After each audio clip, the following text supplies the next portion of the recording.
Welcome to another episode of Minal's World, and this week I was joined by Vicki Broadbent, who is another guest of mine who I've met on Twitter.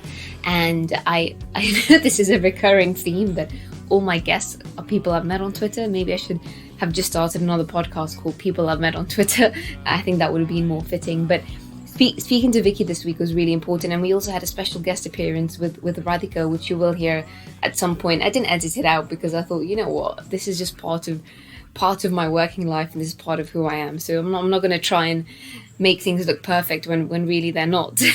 But speaking to Vicki was very reassuring for me personally, and I hope it helps a lot of mothers who are listening to this as well. Well, not just mothers, but women who are looking to become mothers, and women who are trying to understand what it's like to have a family and have a career at the same time. Because one thing that Vicki did say was that when you're at the peak of your career, when you're actually trying to build your career and progress, it's usually aligned with the same time that you try to become a mother as well. And I never really thought about the impact that has. And Vicki talks to me about her own journey as a film director. And obviously, not only that, she's got 2 sons as well.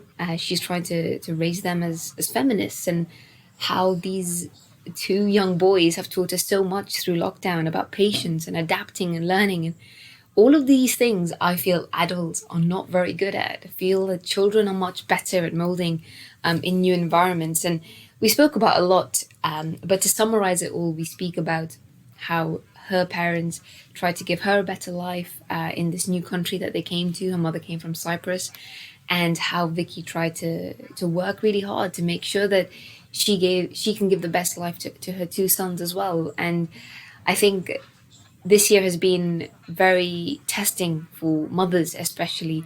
And I really hope this episode helps a lot of people who are listening, not just mothers, but women as well, who want to understand a bit better what it's like to be a mother and also have a career at the same time.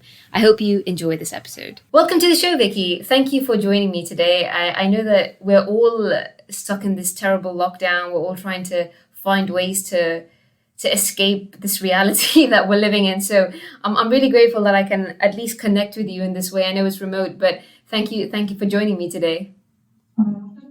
Oh, thank you for having me, Nal. It's great to be on your wonderful podcast, and it's been a pleasure listening and reading your tweets. I feel like you're such a strong voice, needed voice in this very kind of, it's been a really sort of stressful year for everybody, hasn't it? And you've spoken very candidly about lots of things, so thank you. No, Vicki, I know that this year a lot of the people I've met have been online and on Twitter, for example. And I think we've just been in a very special space this year because everyone is sort of trying to get through it somehow. We're all trying to help each other, all trying to work together to come with positive solutions. And I think that I don't think I would have been able to get all of these connections if we weren't in a pandemic. So I'm grateful for the pandemic in one way, that I've made such amazing friends online, like yourself and all the other guests I've had on the show as well. But Vicki, before I go into any question, before I ask you anything, how are you? Yeah, I'm okay. Like you, I feel really grateful for the online friendships, the connections, the fact that, my family's healthy, touch wood. Obviously, it's heartbreaking seeing so many people suffering and the loss that people are experiencing. But I'm just taking it day by day, I suppose. I've been flung, like many parents, into homeschooling their children, which does come with strains, particularly as a working parent. I mean, it's stressful for any parent. But I found that when I'm working, sometimes I'll have to work till 2, 3 a.m. in the morning, and then you get up again, and it can feel quite relentless. But equally, we've all been brought very much close together in so many ways. I've learned so much about my kids that I just wouldn't have been privy to because it would have happened in school hours. Our relationships have bonded even more, and I was already really close with my kids. So and they've taught me. It sounds really a bit cliched almost, but they've taught me more than I've taught them, because they've shown a lot of great strength and resilience over this period, and they're not sitting around kind of complaining. They're just getting on with things and living a really simple but quite a lovely life, really, despite everything that's going on. Yeah. No, I think you used the word flung into to homeschooling. I think that word is quite a good way to describe what's been happening. I never imagined I'd be raising Radhika in this way, just completely alone. And I feel a part of me felt quite angry early on, thinking like everything was taken away from me. Like my maternity leave, everything I planned, the birth of Radhika. Even she's 6 months now. I don't know where time has gone, but she's just so happy in just being like she's just sort of realized that she's a human now, and she's shown me and she's reminded me actually of the very simple things that we just don't take for granted that we do take for granted, just being present. And I think that's one thing that we've all taken away from this pandemic, that sometimes we just have to find the simple things in life to be content and to be happy. Yeah, I read a quote this morning, actually. I saved it on my phone. I hope it doesn't stop the recording if I try and find it. Oh, maybe it will. Anyway, you've got it in here. And it's by Frank O'Hara, and it says, in times of crises, we must all decide again and again whom we love. And I thought that just really resonated. And it doesn't even have to be whom, it can be what you love. And I think it spoke to me because it's really brought into focus, it sharpened what matters. And with your baby, it's this, yes, of course, it would be lovely to have the mum meetups and those kind of things, of course. So I'm not trying to take, that away. But actually, when you get to the crux of it, all that really matters is kind of you and your little family. Yeah. And that love that is really, that, loves everything, isn't it? It just sees you through things. Yes, it is hard. And I think we can't deny that. As long as we're honest and open about when we feel lonely and when we are alone, when we are sort of navigating all these really, really choppy waters that are quite scary when you look at it. Well, they're scary anyway, but sort of, I was kind of thinking, how would the future generations look back at this in history lessons? And we're living through such a scary time, really. But I think it's just step by step, and also realizing that hopefully in 6 months, in a year, life will start resuming and start resembling what we used to have. And I hope that we take some lessons with us into that next phase about about climate change, about protecting the world, about spending more time on what matters. When I think back to even a year ago, some of the things that I would get upset about, and now I just think, God, and I know contextually it's really easy to sort of reflect on things and say, oh, I wouldn't have behaved like that. But I do think we're all changing our behaviours and even our viewing habits, like what we're watching and what we're giving a chance to. And I'm actually grateful for that. I know it sounds quite trivial, but I remember sort of watching a couple of episodes of Schitt's Creek, and I was like, yeah, not for me. I couldn't get into it. And a couple of other friends, we've all been, Netflix is our social life, right? So they were like, no, give it another chance, and it was just the most joyful, life-affirming show. And I just know that a year ago I would have been like, no, if it doesn't speak to me within 10 minutes, it's gone. And I think we have become more patient, and in doing so, we're actually not missing out. Like we're giving things a chance. We're allowing friendships to blossom, relationships to blossom. Things that felt hard, we're going, no, actually, we're going to be patient with that. And I think we've become a lot more forgiving. And I know that sounds quite a silly example, really, but it was just something that made me think. Yeah. I'm so glad. Well, it's one of those things, Vicky, that I think that it will take us some time to absorb and reflect what's truly happened. I was speaking to a journalist a few days ago, and she was like, oh, Mila, how you've been through a pregnancy, you were protesting, you took the government case on, you've given birth, now you have... And I was like, actually, I've gone through quite a lot. But I've never sat down and sort of absorbed that and sort of meditated on it or thought about it because, well, I haven't had a chance to for obvious reasons. But I think this is one of those experiences that we've all faced that we'll be talking in years to come. And we'll still be learning in 10 years' time. When we reflect, we'll still find learning points in what we've seen this year, because we haven't just seen a pandemic, Vicky. We've seen like our society has been sort of shifted in such a way. We're talking about racism much more. We're talking about politics much more. How have you been navigating that with your sons? Because to explain things like Black Lives Matter, to explain things like why Donald Trump had to go, why the pandemic has left us in a position where we're still in a lockdown. I mean, I'm sure they have lots of questions. How have you been navigating all of this and trying to sort of make it child friendly? Yeah, I mean, I want to say, first of all, there's been so much to navigate, as you're saying. And I think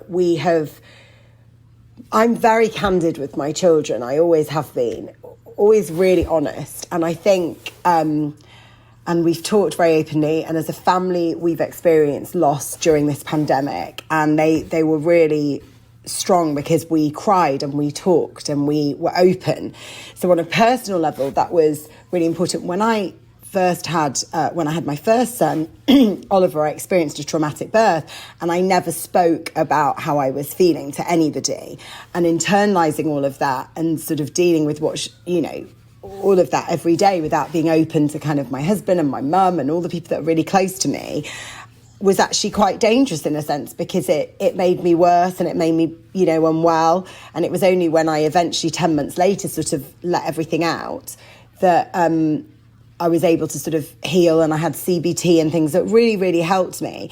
And that was a really interesting lesson of don't pretend that you're okay. Don't pretend that you're strong when you're not, because mentally it's very damaging, and it damages people around you as well. So I think that I sort of, and because I'd never felt like that before in my life, it was a shock as well. So I sort of, it was very scary. So, and I think for a lot of us, we've internalized so much, and not felt that we've been able to speak openly about things, and seeing the uproar, I think was very important.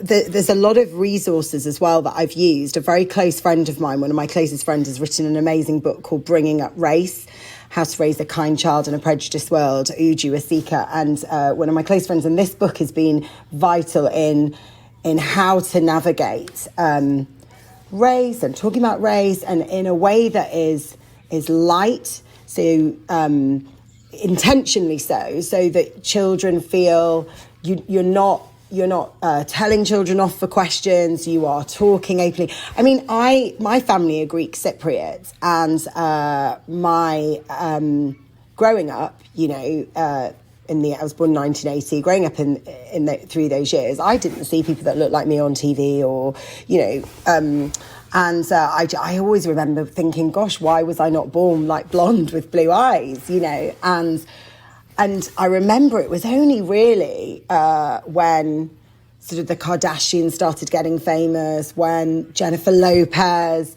because people would say to me, oh, you remind me of of them, like at uni, very flatteringly. A lot of people call me J-Lo, which was really nice. But it was that thing of going, oh my gosh, finally I'm seeing women who look like me, and representation really, really matters. And I think we have come away since there, but there's so much inequality, and there's so many experiences that we wouldn't live through. So we need to hear what that's like and the realities of that. So for me, it's been not being scared to show children those inequalities, to talk about Black Lives Matters, to talk about what happened with George Floyd in a way that is age appropriate. But also not being scared to say this has happened and this was horrendous. And, there's another resource that's really, really good called The Week Junior. And it's a newspaper for children from 8 to 14. And for full disclosure, I've worked with them before, but we've been a long time readers of it. And that's been remarkable in weekly sharing world events with children in a way that's written for children, complete with children in mind. And I think that's really important.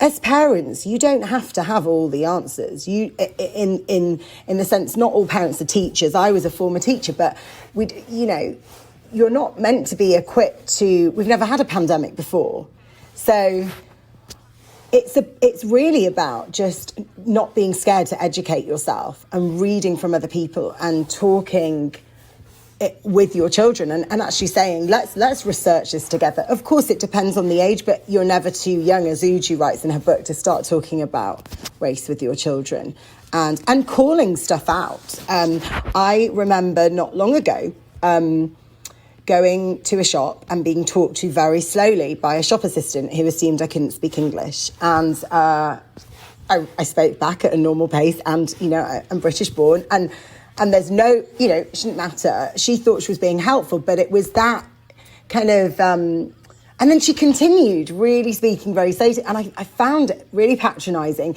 And I just left it. I didn't say anything. But when I got out of the shop, my son was like, what was that about? And I said, that there's a lot of bias, there's a lot of unintentional racism, there's casual racism that goes on, and it's not right. I think it was that day, it was about picking battles, and I thought, I'm just not going to, I'm just going to leave it that day. But I think it's also important for your kids to see you standing up, to see you marching, to see you advocating for change. And I think my kids have seen that, hopefully, from me.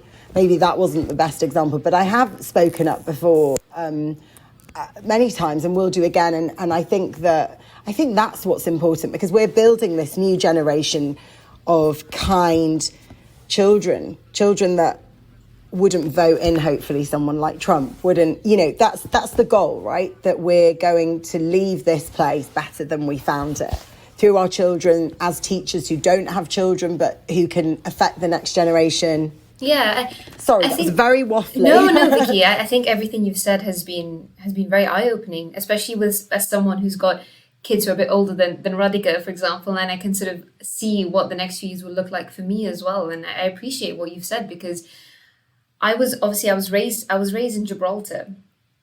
So my parents came from India, and I remember once I was coming back from school, and someone actually just randomly came out of nowhere, threw my brother off his bicycle and called him a paki. Oh my gosh. And I just stood there thinking, oh my gosh, awful. And I just stood there thinking, what's just happened? I didn't know what. I was like probably 6 years old. I ran home, called my dad. My dad came to sort it all out.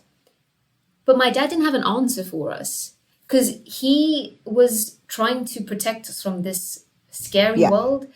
He was trying to make sure that we weren't scared of the kind of future we would have. He was always telling us that you can achieve whatever you want. You're educated, you're going to school, we'll make sure that you have a good job, you have the career that you want. But I think my parents are always trying to protect us and saying that bad things probably might not happen to you, you won't be racially abused. And we were brought up in this little bubble. But I think that kind of made me a little bit... disconnected from the world. I didn't really know the realities of what was happening, which meant that when I was younger, when I was growing up as a teenager, I didn't really know what was happening around me, which meant that I wasn't sure about what kind of things I could do to make the world a better place. I think that it is really important that we educate our children on what's happening. And I think that this pandemic has allowed us in some way to completely decondition ourselves and sort of hit a reset button and say, okay, let's start everything from scratch. But you touched on a few things there, Vicki. You spoke about your traumatic birth experience with your son, and you also spoke about being on TV and the things that you face as a broadcaster. But let's go a little bit back to your birth, the birth of your son. You talk about being a traumatic experience, Vicki, and you said you only spoke about it 10 months in. Yes, so it happened in 2010, so it was quite a while ago now.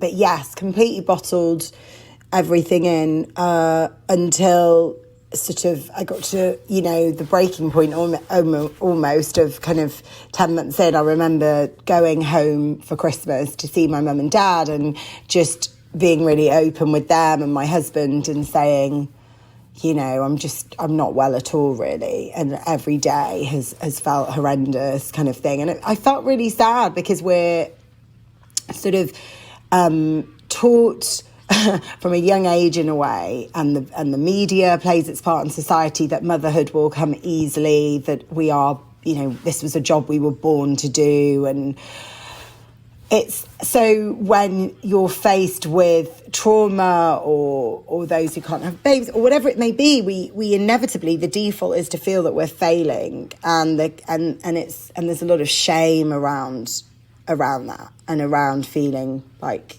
you're just not having a good time with your baby, or you're struggling mentally. And I think things have changed in the last 10 years from 2010 to now, in the sense, thanks in great part to tech, to social media, to women having voices on platforms and sharing. I mean, it took me 5 years to feel strong enough to blog. Eventually, I wrote a blog post called "Being Honest, Having a Traumatic Birth," which was read by many people. That kind of meant a lot to me. I think if I look back on the last decade blogging, that probably stands out as something that I'm most proud of, in the fact that helped me. Sorry, my child's just walked in. Okay. Come out, I'm okay. recording. So doors are kind of going. It's very hard, isn't it? The realities of recording with children at home. Oh, and he slammed the door for good measure.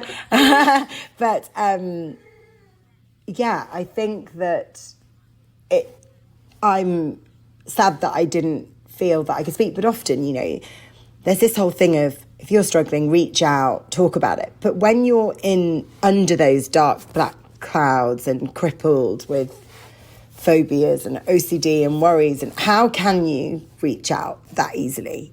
It is difficult. So anyway, eventually I sort of spoke up, and I know that my husband and mum and dad wished that I'd spoken about it far sooner, and that I hadn't suffered in silence. And but I still.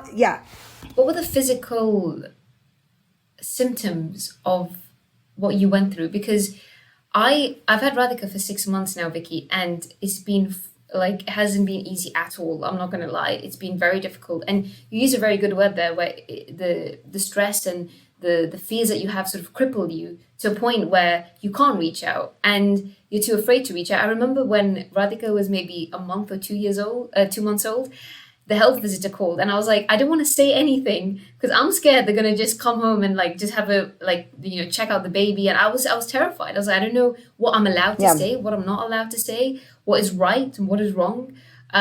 So I almost just put on a facade and said, yeah, everything's great, everything is fine. But really, I was really struggling. But the physical... I'm sorry to hear that. The physical symptoms of that for me were not there, because I think I just went on autopilot, and I said, just keep going.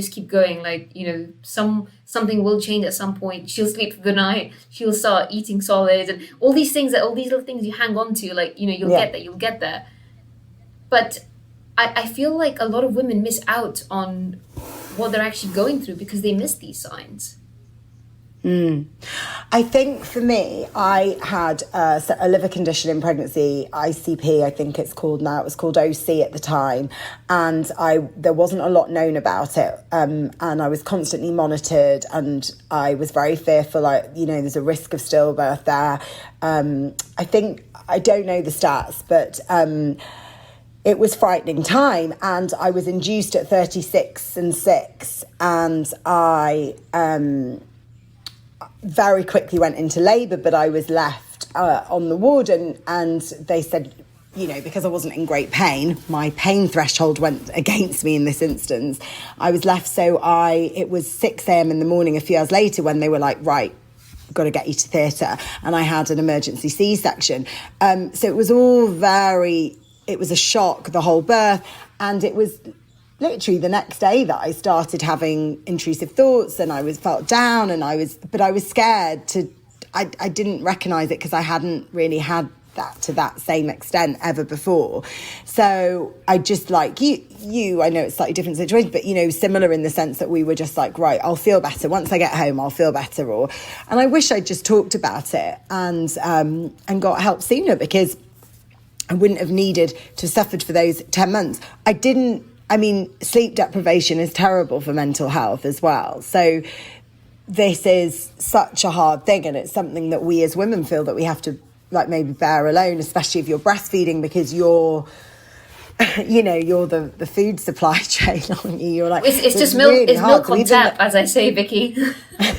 Yes. So even though I had a husband who was waking up at night and helping me, and I was, I couldn't express, he didn't want to take the bottle. So it was really hard. It was like I had to do a lot of that stuff anyway, because so it was actually interesting, because when I went to the GP at the time, there was a locum on, and he said to me, "You look fine. I think it's just totally normal what you're feeling."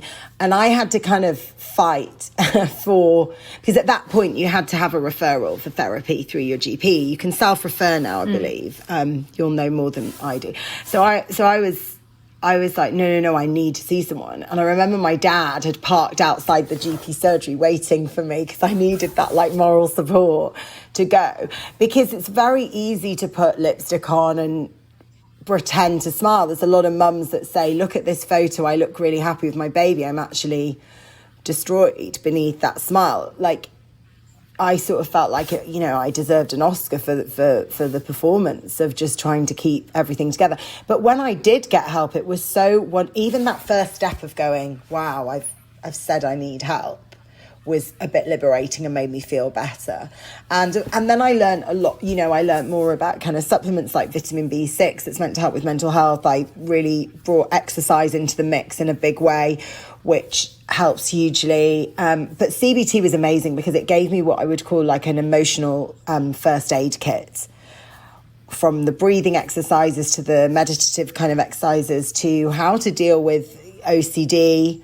It was just such it was so helpful.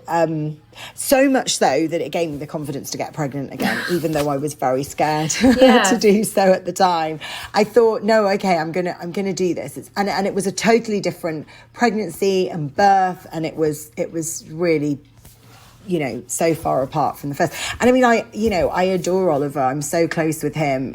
My first son and my second son, Alexander. But, Oliver's my best friend. And I talked to Oliver about this.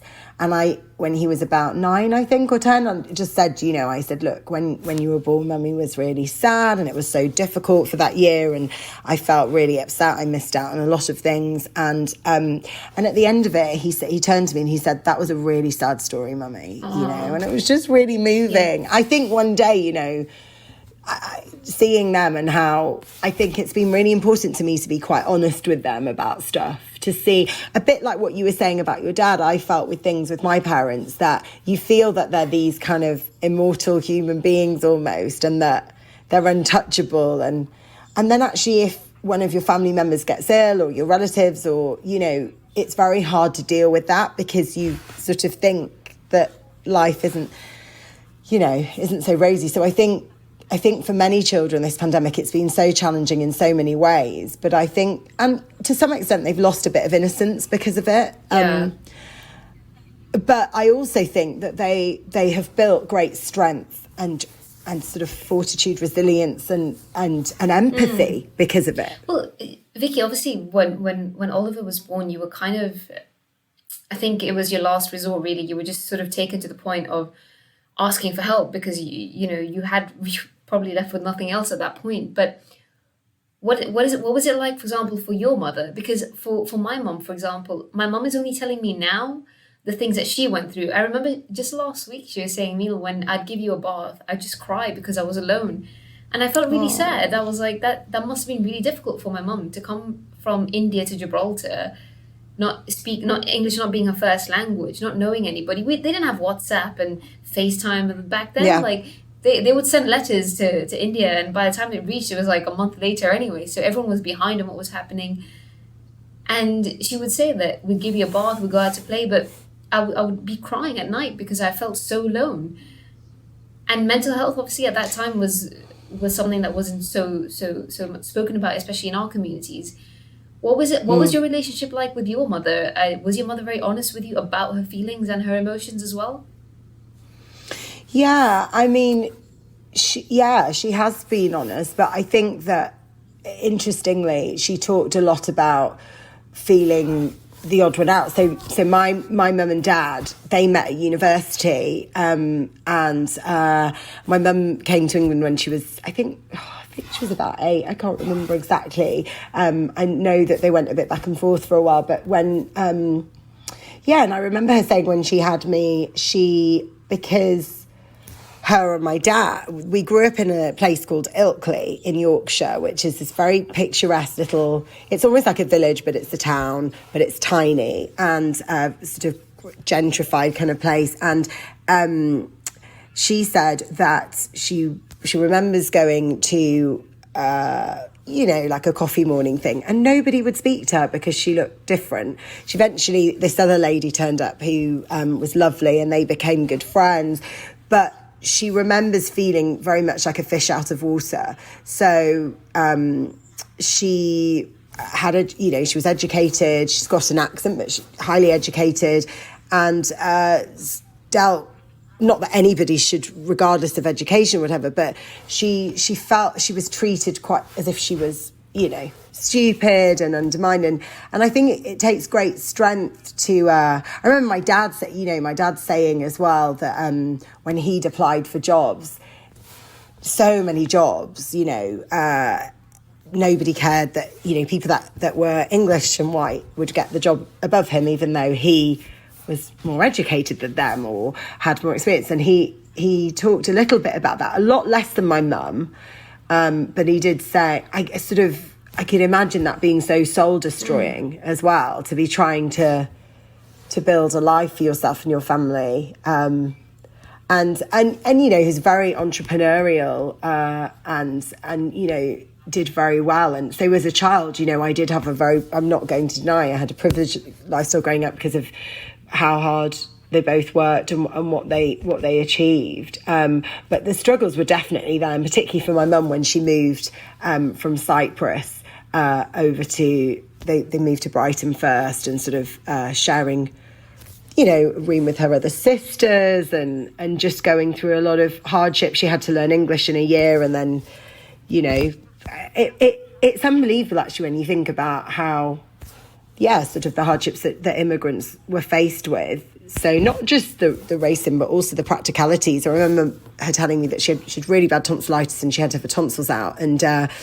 my granddad sort of dropped her off and said, okay, go and find the doctors. And, she couldn't speak a word of English and had to navigate around this area to try and find a doctor and try and explain what was wrong. I think there's a lot of trauma there and those experiences in a way, but talking about them, writing about them, I think it is very useful. I think that's why as creatives as well, whether it's art, poetry, doing things like this, we're sharing, and other people can feel less alone because of it. Because loneliness is a really big thing, particularly with mothers, and when you're suffering from postnatal depression or post-traumatic stress disorder or whatever that it may be.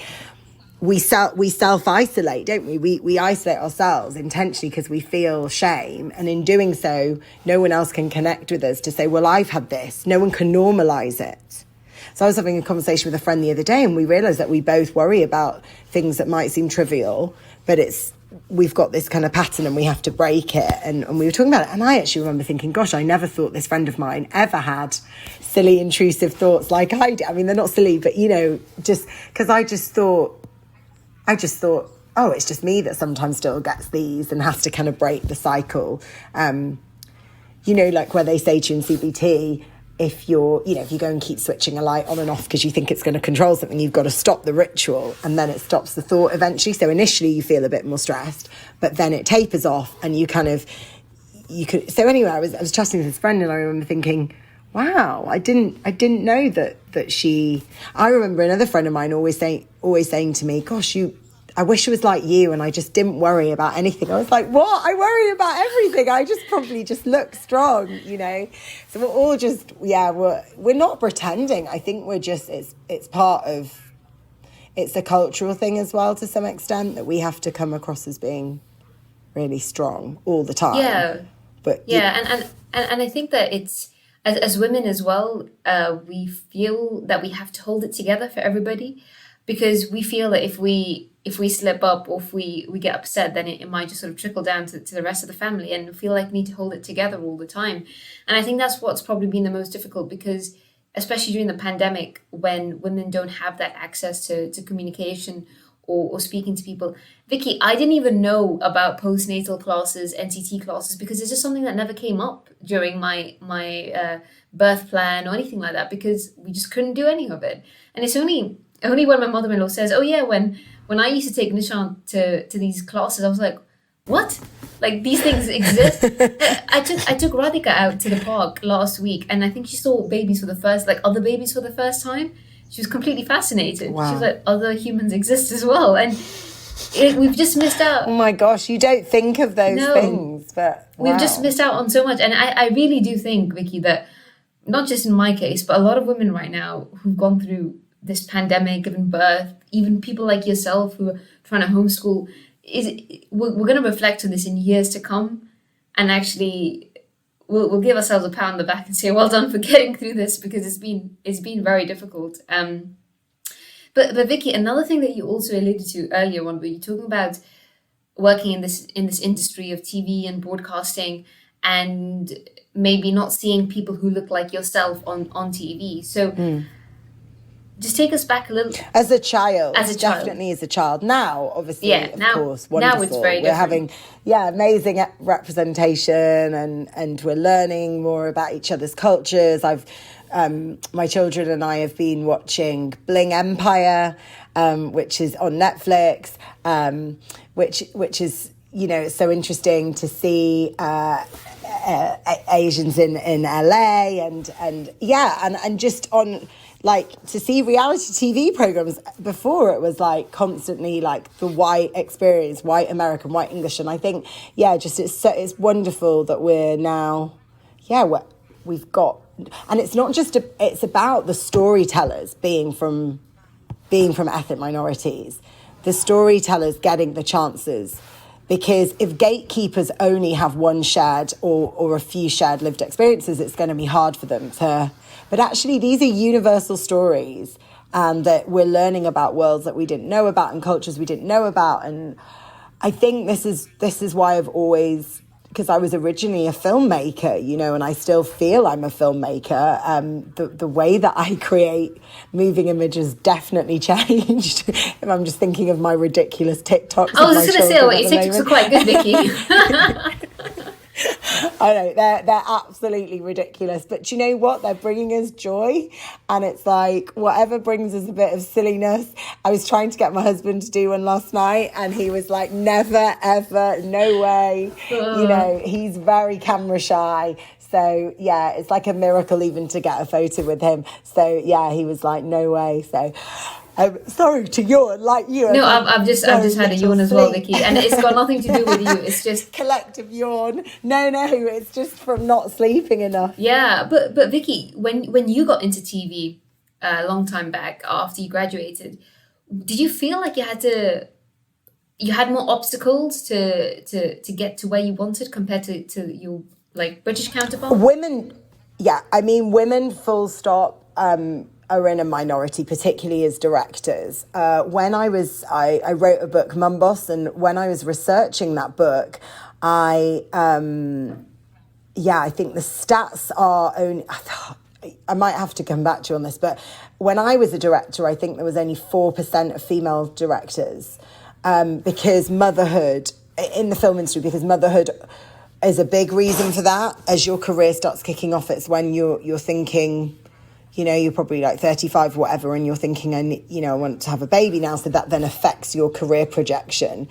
And now I think it's 7%, so it's not much better. So that's an obstacle already. I know that, listening in on people talking in discussions, and when I worked in the film industry, that women weren't trusted with big budgets. There's so much sexism that's inherent in the film and TV industry. I think it is slowly improving, a bit like as we're talking about race, and slowly there's still a great so much that we have to achieve for equality when it comes to racism, when it comes to sexism. The gender pay gap's a really big thing. It's going to take 100 years for that to close. How can that be? Like, you know, I hope it closes in your daughter's lifetime. That's what I'm saying. I don't know. And this is one of those things that I always talk about. You know, we talk about race equality, gender equality, pay gap, and all these things. And like flexible working hours, for example, like as a doctor, I can't decide when I go into work, when I can't go into work. And even a few weeks ago, I was just thinking, like, my husband doesn't have that mental load of when he goes to work, right? Like, I have that extra mental load. I have to make sure breakfast is ready. I have to make sure the baby's ready. I have to make sure she's got her milk, she's got food. I have to make sure the clothes are ready. Like, all of these things. I know it sounds really trivial and really small compared to like the bigger things I would have to do in a hospital, like save a life, for example. But it is a mental load, right? These are things that just nag at you every single day. I mean, I don't sleep at night sometimes thinking, what am I going to do tomorrow? I have to clean the house. And it's all of these things that are completely underestimated. And I feel that as a society, we just expect women to get on with it because we've seen not just us as women, but our brother, like my brother, for example, and Nishan, we've seen our mothers go through it and we just think, yeah, this is just what women do. But really, it has a mental load. And I always wonder if in my lifetime or in your lifetime we'll actually see the change. And the reality is that we might not. But the only thing that we can do is obviously start the conversation and plant the seed. And, you know, like you've written a book about it, I'm doing a podcast, and these are the small things that we can do to create the change. But you have 2 sons, Vicki. How... I think it's really important to share that load. I'm really lucky that with my husband we share things equally. My children do chores. My dad was hands-on. You know, I think those things are really important. I'm raising feminist sons. You know, ultimately, I think that it doesn't have to all be on you, and it shouldn't all be on you. Yes, when we've got a pandemic. Oh, your baby. Hello. She just needs it. Hello. Radhika, do you want to join me and Vicki? Hello. Oh, she's gorgeous.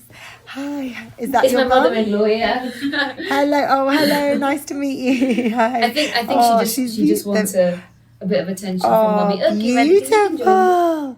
Hello. Oh, she's gorgeous. Sorry about that, Vicki. No, don't be sorry. This is flexible working. This is it. That is action. true. We were just talking about the extra honestly, load that women this have. Is so and here we are. And you know what? Don't ever apologise. I took my son when he was younger to a big shoot with a very big brand, and I was the only woman over the age of 30 that was representing this beauty brand. And I took my son, and I remember some of the male people saying that were working on that shoot, oh, are you going to bring your kid to the shoot? And I was like, yeah, because I am walking and talking what I'm trying to change. Yeah. And yeah, it takes some of us to put our heads a bit over the thing and go, this is it. Like, I'm a working mum. You want me? Here are my kids. And you know, I've done that a lot, and also lots of great institutions have welcomed that as well. Like with the BBC, they were like, bring your kids, bring them on camera. You know, I'm like, and this was pre-pandemic when you could go into studios. And I think it's this thing of things need to change, and the pandemic is showing that things are changing. Going back to when I was a director, there were lots of hurdles. I remember people telling me endlessly that I didn't look like a director. And I remember I've got highlights in now, but when I was younger, I had lots of highlights, and I remember dyeing my hair really dark again because I thought I'm not going to be taken seriously if I don't go back to like dark hair and not very much makeup. Why should I have to change? What is this weird? It was other people telling me I needed to look different in order to be taken seriously. And I think with age you learn, no, I'm just going to be me, and that's okay, and do what I want. But you know, I think it comes with self-confidence, but that takes a long time to grow. But I think one of the things, Vicki, that I've learned is that initially I was afraid of how I'd cope with like doing a podcast and doing all the media stuff with Radhika, and I almost felt like that was my weakness of having a child, because it meant that it would stop me from doing. But I feel like it's my superpower. Like just now, my mother-in-law said, "Look, you need to take." If someone just dropped a baby in front of me last year while I was recording, I'd be like, "Oh my god, what do I do?" But we adapt so quickly as women, because I guess we just have to. And I think that's something that we all need to celebrate a lot more, and not see it as a weakness. We need to see it as our superpower. Yeah, and we're seeing more and more. I can't remember there was a famous like A-lister, and she had the breast pumps on and her picture on Instagram, and before we were made to have to hide. And it really resonates what you were saying. When I started my blog, I was a director, and I'd won this award from Channel 4, and I'd won quite a few awards, and I'd worked so hard to build I'd started to build a reputation as a filmmaker. And then I had a baby because I had polycystic ovaries, and I knew that I had to have a baby sooner rather than later. So I got pregnant at like 27, 28, which was seen as very young if you're working in the film industry. And people, I remember even a sound man on set calling me out in front of all my crew. I was 5 months pregnant, and he said to me, "Oh, don't you think you're taking a massive risk on your career to be pregnant? You've just won these awards," like kind of basically telling me like, what were you thinking? And I remember feeling so overwhelmed, like, and as a director, you're the mum, right? You're leading the ship, your direction, your vision. And I just remember having all these tears prickling behind my eyes and having to go through. And I thought, how could he feel comfortable to undermine me? He's basically saying you have to choose one or the other. And yes, it's indicative of reflective of the industry and how short-sighted it is and how limiting it still is. But also it just felt as if you were saying you can no longer be creative. And one thing that I discovered, motherhood made me very creative. It heightened, because it showed me unconditional love. This doesn't mean you have to have a kid to be happy or to be a great creative. I don't mean that. For me personally, it gave me this real, I don't know, hyper sense of feeling, I suppose. Yeah, absolutely, Vicky. It's hard to explain. Yeah. And the juggle is there. We have to get better at boundaries. We have to say no if we can't do something. You don't have to do everything. Yeah. And you have to work smartly and not feel that you have to mother everyone, which is something that I found quite hard to learn, because I was always maternal. That is what I'm saying is our superpower, that we adapt so quickly, and we get this, as you said quite correctly, like a hyper vigilance, and all your senses just heighten on a completely different level. And I think that's the beauty of motherhood. And I'm so grateful for people like yourself, because Vicky, I know you probably get this all the time, but I do want to say that you have empowered me in many different ways, and I'm really grateful. Thank you so much. I'm really grateful to have connected with you, and I'm sure that you've got so much more great stuff coming along the way. But what are you working on now? Thank you. I feel the same about you, so I'm truly honoured to hear that. Thank you so much. And actually, what you were saying about as women, we don't reflect very easily. We kind of don't, when the journalist was saying all your illustrious achievements and the change that you're creating and the voice that you have, like, we often don't look back, do we, and say, oh, I did that and I achieved that. And honestly, like today I was thinking, I haven't achieved the things I thought I was going to achieve when I was 21. And then I'm like, why are you beating yourself? Why are we so hard on ourselves? And I think that we need to start reflecting on what we've done, but also telling each other, like, the good stuff. I can't remember, a therapist told me that we remember things. I think we don't really remember positive things. I think you remember the negative 7 times more than the positive or something. So you have to repeat to yourself the good stuff in order for it to really, because we've got the power to like rewire our brains, right? It's like elastic up there, but we just keep repeating the same stories, and often we're really tough on ourselves. Yeah, and people like yourself, Vicky, you reminded me to be easy and just to celebrate the small wins, because we don't do that enough. And I think that with the pandemic, because we haven't had so much exposure outside the house, or we haven't had different experiences, it's very difficult to have that perspective sometimes, especially this year, which has been really tough on all of us. But Vicky, you've been at home obviously with your kids and everything else, but are you working on Yeah. anything special? Do you have any special projects coming up? What do you mean aside from my TikTok, my TikTok career? I think I've got 62 followers there Wow, now, which getting is, you know, somewhere. it's a special day when I remember when I set up my Twitter account, and I remember when I reached 200 followers, and I remember thinking, wow, I had 200 people at my wedding, and now like I have 200 mostly strangers like following me, and you know that, like, and that is that was genuine joy. And along the way we're like getting so carried away because we reached this person and that million and that, you know, just silly little things, right? And you lose that joy. And what I found with TikTokers, there's such a joy to not really having many followers and doing it for fun with my kids, and just, it's really liberating. And a lot of my friends are like, oh my gosh, finally you're putting your silly self out there. Because I think sometimes, and another thing to do with being a director was that I was scared to show like the silly side, and I felt a pressure to always be very wholesome and always be very, because of my culture, and also because I don't know, like I just felt like, would people not take me seriously? You know, I've spoken at committee meetings at the House of Commons. Can I like then go off and like do something really stupid? Yeah. And I think the pandemic's just made me go, yeah, I'm a 3-dimensional person like you are, and there's lots of sides to us. So, but I can't remember the question. I'm really sorry. I've like blabbed on to. Oh, anything exciting that's coming along? Well, I wrote a screenplay during lockdown 1, very rough, you know, awful, like printed it out to show my mum and then shredded it because I didn't want to show it to her because I was like, no, I'm not ready, it's really rough. My mum was an English literature teacher and lecturer, so I always go to her with like first drafts of stuff.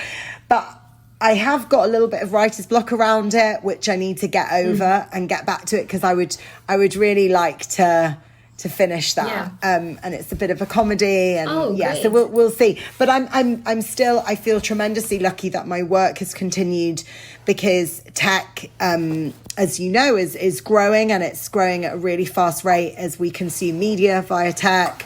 So, you know, I'm continuing to work with brands that really matter to me, on things, and I'm so grateful for that, you know. And yeah, we'll just see what happens. I do love the broadcast stuff. I do miss not going into studios, but I also like the fact that any filming I'm doing is from home, and radio is from home, because so essentially what you're saying, Vicky, either we expect your TikTok career to kick off or a book to come out. Something is going to come out. Well, who knows? I mean, I'd love to get back to my directing career at some point. Right now, I don't think that would be compatible with my, you know, motherhood and other things that I want. But eventually, that is the big dream. Not to sort of not do this as well, but to do both, you know. Yeah. And I miss directing. I miss being part of the creative process I was a writer-director as well, but it's so wonderful to see, so precious to see your work on screen. I'll send you some links to my short films and stuff. But I miss that. I do. Well, I think Vicky, when you do go back to it, you're going to appreciate it so much more. And I think that's the beauty that we're all waiting for now, to go back to some sense of normality, and just appreciate even just going out for a cup of coffee with a friend, enjoying the sunshine. Can't wait to do all of that. But thank you so much for your time, Vicky. No, thank you so much. It's been absolutely wonderful. And here's to, you know, meeting in real life when life allows. I'd really like that. Yeah, take care. Thank you, Mina. Bye. And thank you, Vicky, for joining me this week. And thank you to all the listeners out there who continue to show all your love and support. And I really, really love connecting with all of you. So please drop me a message on Instagram or on Twitter. And I try to get through all my DMs every week. And remember, I have the Tuesday morning podcast, which is out every Tuesday as well, where I answer all of your questions. I will leave Vicky's Instagram and Twitter handles in the show notes below. And I will see you all on Tuesday.